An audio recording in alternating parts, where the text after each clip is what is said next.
Okay, so keep on sharing the live muna.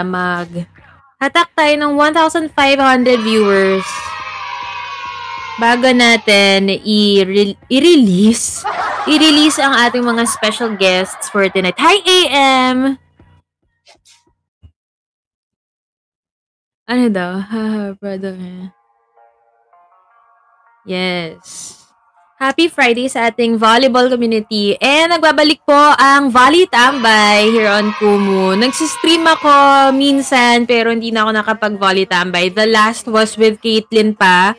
So hopefully mag-enjoy ulit tayong lahat tonight. And from Caitlyn, we'll move forward to another two Ube girls. Ube girls yun. Nadadalas, opo, dito sa Kumu. Pero kasi, di ba, meron silang fresh from VTV ang ating mga Ube girls. Kaya naman, Chocomucho community, mag-ingay naman kayo dyan. Send purple hearts dyan sa baba kung nandyan ba kayo. Oo, mga kapatid, mag-top up naman kayo ha. Hirap mag-invite ng guest. Yes. Pinagpalit ko yung massage ko sa foot zone para dito.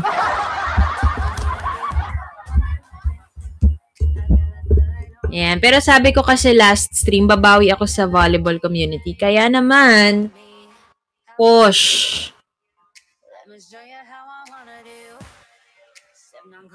Parang ang oily ko, be. Mag-retouch muna tayo habang hinihintay natin mga guests natin. Uy, pero sabi ko nga sa IG live ko, thank you, Johnny, for the talong. Sabi ko nga sa aking IG live na mas masaya ang Volley Tambay, di ba? Pag may mga dares tayo. So, alam niyo naman, ang kalakaran natin dito ay may mga goal. Ang goal natin for tonight ay 500k. Kasi, syempre, dalawa yung guest natin. Di ba? Hoy, see you next week. Totoo na ba yan? Magkikita kami ni Jom sa 17. Baka sumabay ka na. Ayan. Pero Ube community, alam niya na. Kung gusto niya may ma-prank call. Dalawa rin to, 500k oh. So, i-top up niyo na yan sa kumu.live/coins habang naghihintay tayo ng ating special guest.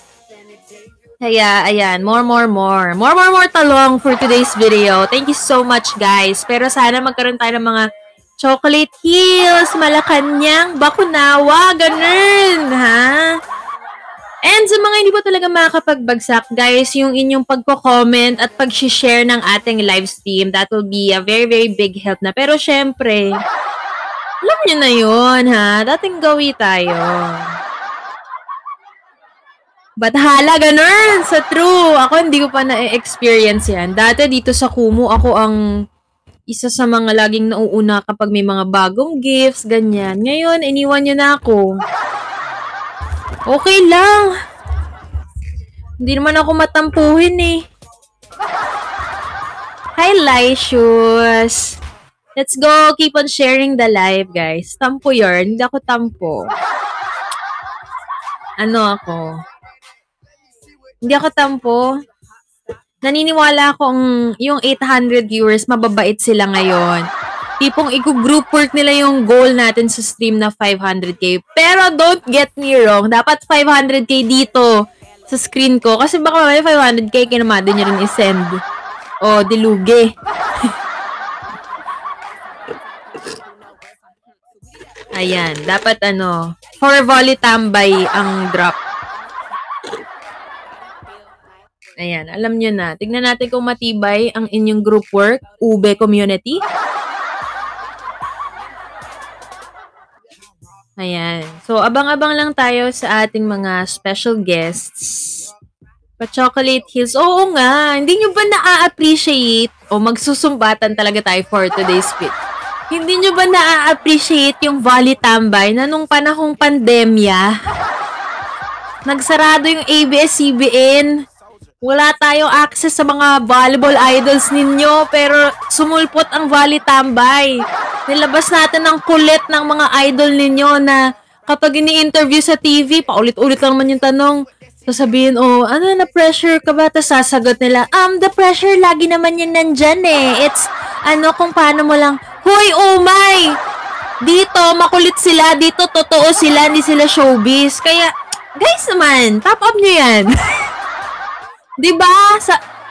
Hindi ba totoo naman, paulit-ulit lang naman yung tanong, oh, how's the pressure coming into the truck? Oh my! Baka baka nga pag sumasagot yung mga players, sinasabayan nyo na yung answer.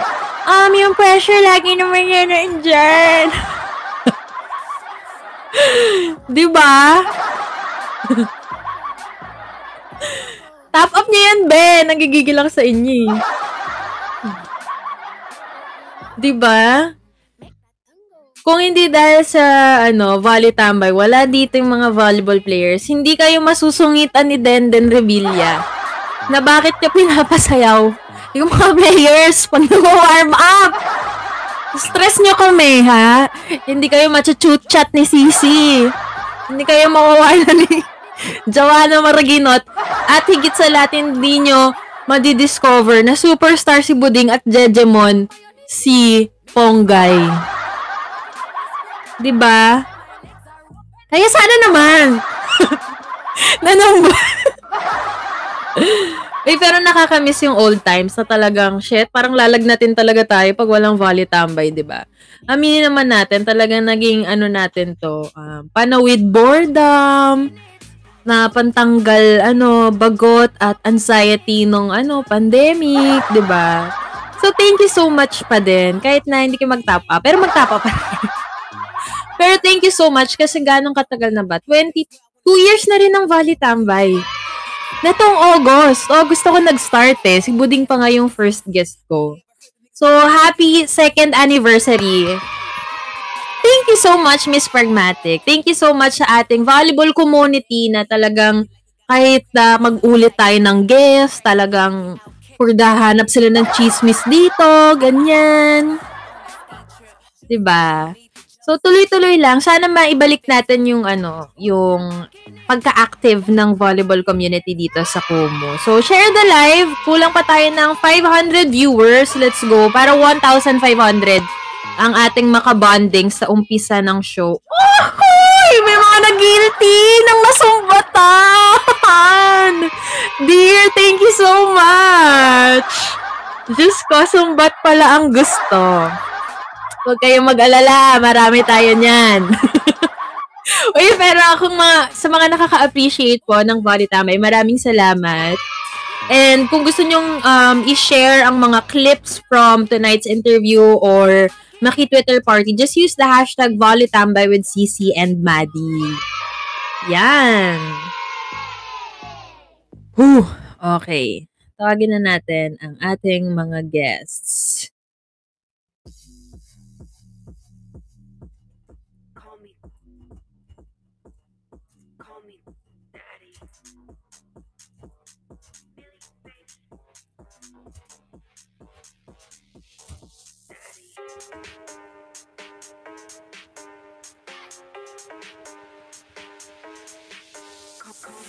Ayan, tinawag ko na sila.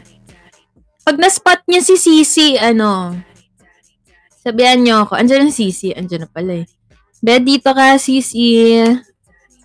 Una pa sa first. Ay! Ghosted! Oh, ha? Kamusta na, Day?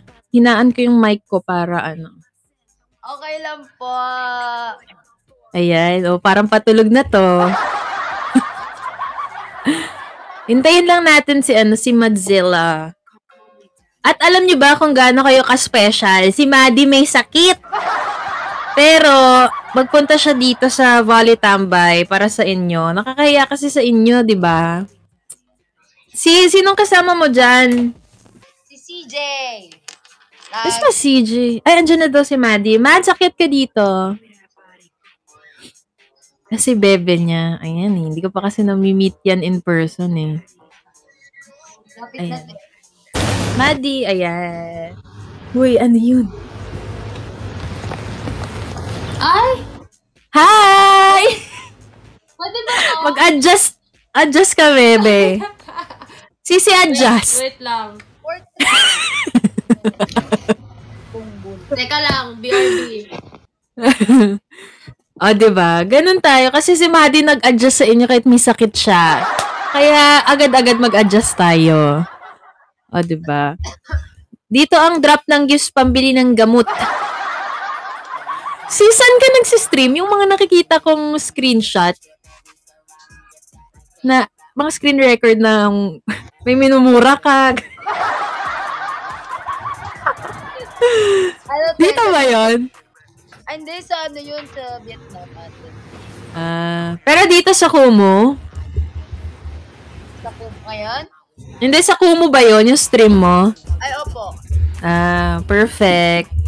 Hi, Mads! Hello. Good evening! Parang wala ka namang sakit, ang active-active. Anong sakit mo? Like, lagnat, ganyan? Message ko na lang sa'yo, te. Ay! Hoy, thank you po sa ship. Ayan, pero thank you kasi Maddie, nandito ka kahit ikaw ay may sakit. Si Sisi nga nagchika sa akin. Pero kung ano man yan, baka love not yan. Get well soon. At tayo ay muna, magkukulitan muna tayo dito. Nandito ba kayo pareho sa Manila? Ongoing ba yung training nyo or naka-rest kayo? Kaka-start lang ng training. Ano na? Ano daw? Si Maddie po yung naka-rest ngayon. Oh, Sisi, parang di naman uso yung rest sa'yo eh. Tsaka di ka naman yata napapagod. Oh, pero muna, kamustahan muna tayo dahil si Sisi, ayan, nakaka-viber ko yan pero dito lang kami magchichikahan talaga ulit. Si Maddie naman, 2021 pa yun, Maddie, yung last mo na nag-guesting kasama si Ponggay. Nung na-ACL ako. Before or after? After. Oo nga pala. Tagal Ayan. na. Uy, grabe, no? So, actually, later pag-uusapan natin yan, yung inyong mga naging journey, kasi pareha kayong mga comeback girls kayo diba? So, ayan. For now, kamustahan muna tayo. Sisi, kamusta ka naman? Nawala ka na. Sige, unahin natin si Maddie. Ano yung mga ganap mo after the VTV? Tama ba? Tama ba? VTV. After the VTV, ang mga pinagkakabalahan mo other than, syempre, volleyball. Pero sabi mo, kakabalik niyo lang ng training, di ba? Anong mga ganap mo? Ko lang, saglit. Go lang. Naririnig mo ako, te? Yes. Klaro naman. Okay naman. Hindi man. Okay. Tulog lang. Yeah. Ang pangarap ng lahat. Puyat kami nung sa Vietnam, lalo na sa flight namin. Kasi yung direct flight lang na meron, from Manila to Vietnam, tapos Vietnam to Manila, madaling araw. So, kailan ba kayo bumalik? Last week, Tuesday, 6 a.m. Oh, pero hindi na kayo mga nakauwi ng province, ganyan. 1 week lang yung break namin after. So, parang tuloy-tuloy na to, no? Kasi, pag nag-training kayo niyan, hanggang December na yung PVL. Di ba tama? Parang hanggang December daw yung PVL. So, holidays na ulit yung niya. Uwi ninyo. Opo. Ano yung maingay? Kay Sisi ba yun? Sa akin ata yun. Nag-ano ka pa, ano nga? Ikaw, Sisi, kamusta naman? Other than volleyball is life, anong mga ganap mo? Ang taray nung nagsa-sound trip do, rinig na rinig namin, no? Totoo, rinig mo yun? Ilaan mo. Go lang. Ate? Tuloy-tuloy yung workout namin eh. So, parang hindi lang din kami nagpahinga. Kondisyon. So, outside volleyball, wala kayong like, ibang ginagawa? Pahinga lang. Lakas naman maka-professional talaga. Kasi ngayon, nauuso medyo malayo pa. Ito yata yung longest break, no? From PVL conference. So, ang dami nagta-travel ng mga volleyball players ngayon, di ba? Kayo wala kayong travel? Sa Vietnam lang. Yun na yun. Nakapasyal ba kayo doon? Pero naman, isang araw. 1 day. Oh. Pero sige, na lang, since yun na yung pinaka-travel ninyo, ano yung memorable. Uy, Lauren, thank you so much. Pinaka-memorable bonding ng team na hindi volleyball related sa Vietnam. Meron ba? Feeling ko magkakaaway po sila sa Vietnam talaga. Plus ng bonding. Para hindi kasi kami thank you po. Bonding talaga. Love kami pahinga. Oo. Pahinga lang ate. Ano ba bonding namin? Wala. Tulog lang lagi. Ay, ayan. Pero, yung free day. ayan. Ang inyong mga bonding ay puro tulog dahil mukhang halatang pagod ang Ube girls from, syempre, actually kayo din yung pinakabagod talaga, no? From PVL. Kayo yung pinakamaraming 5 sets. Tapos, nagdiretso kayo ng Vietnam. So, pagod talaga. It makes sense na puro sila tulog. So, ibigay na natin sa kanila. Pero actually, ayan nga, super refreshing to have both of you guys here on Volley Tambay. Nag-guess ko na kayo, pero ngayon lang yung magkasama. And actually, meron akong ni-retweet na photo nyo from season 81. Kasi naalala ko, oo nga, kayo nga yung nagtatatumbling na, sabi ko, nabuang na yung mga player, ganyan. Uy, si Ate Jem nandyan, oh. Ate Jem, gusto mo umakyat? Ate, dito ka, bonding. Ayan, chika ka lang dyan. Wow, shy type. Di kita nakilalang ganyan, Ate Jem, ha. Sige, open ko lang yan just in case gusto mo umakyat. Pero yun nga. Oh, ayan. Open lang natin. Baka, magre-retouch pa yan si Ate Jem.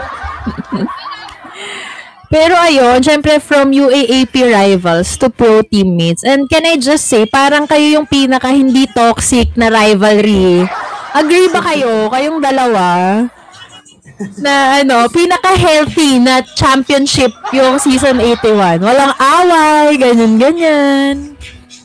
Wala, Bisaya lang din kasi ate. Same lang. Your Bisaya connection. Yes.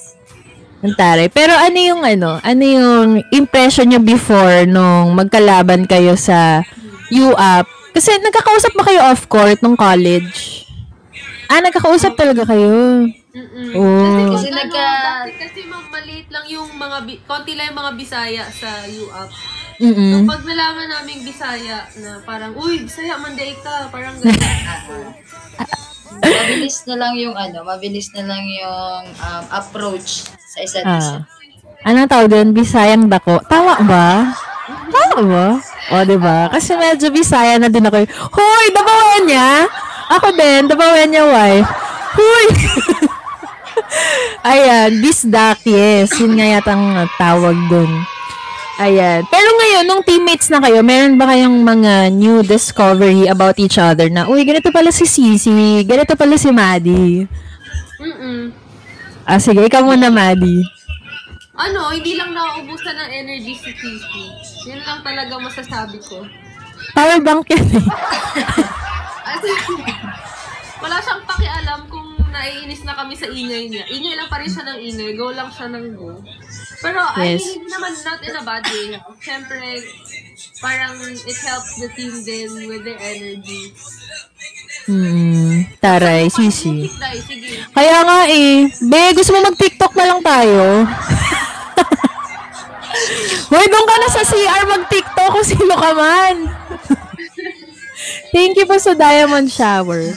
Ikaw naman, Sisi, anong iyong discovery kay Maddie? Si Maddie, composed siya na player. Doon ko siya nakita nitong Vietnam ko lang din siya nakitaan ng gano'n. Grabe, kahit nagkagulo na kami sa loob, grabe siya lang. Trabaho lang talaga siya sa sa pinapagawa sa kanya. Okay yung parang maganda yung aura niya paggawa. Uy, sinabi ni Maddie kanina, and ako actually, akala ko, ganun ka din na, hindi napapagod, hindi nabubusan ng energy, pero meron kang video na nag-viral, na sinabi mo pagod ka na. Totoo ba yun? Napapagod ka pala? Oo, pagod na. Open forum talaga to. Hindi, ano talaga yun, te, parang last na ata yun eh. Hmm. Last na ata namin. Oh. Ano na eh, na hindi ko na rin na-feel yung talon ko na parang feel ko parang ay wala na to kasi mababa na yung daan ng bola ko or hindi na ako masyado nakakapalo ng maayos. So, nung pagkatapos ko ng sais nun, like pinilit ko talagang makatalo ng sobra-sobra kasi nanigas na rin yung ano ko binti ko. Sabi, pagod na ako. Nakasaktong na ano. Nakita ng camera. Ito na lang yung isipin mo sa mga panahon na feeling mo ang baba na ng talon mo. Yung mababa mong talon, todo na yun ng iba. Kaya wag kang pakihinaan ng loob. 'Di ba? Pero speaking of pagod, sabi ko nga kanina,